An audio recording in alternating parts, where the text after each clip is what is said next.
fetari mirë, nëse ka naj kravat mirë, naj kostum të mirë, naj shtëpi të mirë, naj post mirë, këta bani 10 vesh tash kur t'hena, sot pjesë e madhe, duke i përfshinje dhe fetarët, ka kaplu kapitalizmi, aspekti material, sa që për këtë materialen, një pjesë janë duke e shit, edhe shpirtërorën, edhe hynurën, janë duke tjetërsu, dhe zatën, fetari mirë, po konsiderohet nëse është materialisht i mirë. I shkreti, është fukara, nuk janë në zonin kërkosh, nuk janë dëgjan, nuk merr respekt nga askush dhe nuk ngritet në kam askush për të.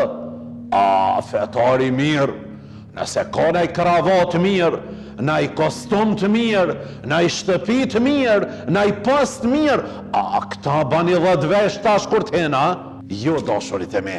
Fetari mirë, njeri mirë, është ati i cili mungon aspekti ekonomik. Varfënia nuk është dobësi, bele varfënia është krenari. Nëse jeton me të, ashtu qysh ka thonë Zoti, dhe nuk e njollos vetën, qysh po e njollosi një pjesë, do thot bukur e madhe.